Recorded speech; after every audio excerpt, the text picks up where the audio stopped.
Hello, Sir David the Bard. I'm up here in Boise, Idaho. I'm trying to get a little bit of more information on the link that I'm linking you down to. Another Ponzi, Mormon Ponzi scheme, active member of the Mormon Church, using their power and their authority and their assurances that because they have a temple recommend, you should give them money. That's what the Mormon Church says.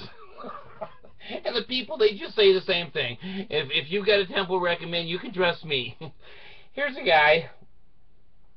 I don't know. He seemed like an ordinary kind of a guy, but he swindled his parents, his brothers and sisters, and $20 million out of the Mormons in Idaho. Now, I've been in Idaho. I'm here now, and I don't see anybody. I don't think anyone gets out of bed until noon.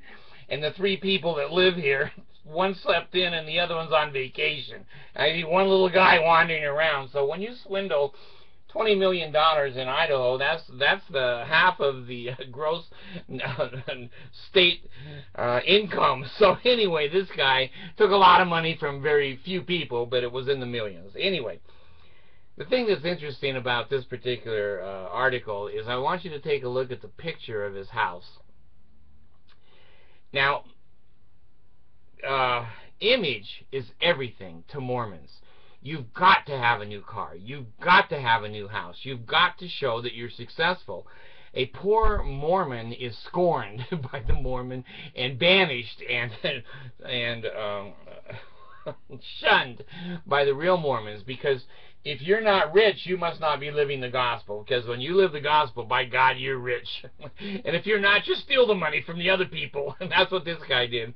So he builds this house. Now look at this house across from the Mormon church, from the people he stole from.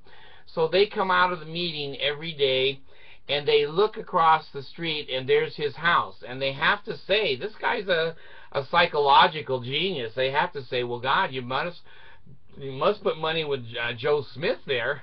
I'm sorry, I didn't mean Joe Smith.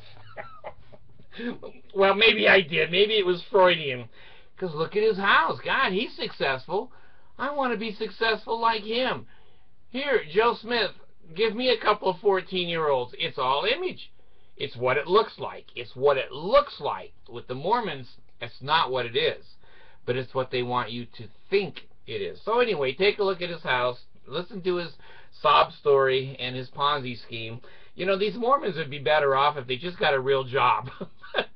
They're all in investments and selling and flipping houses. They're working at home. Everything is to avoid work.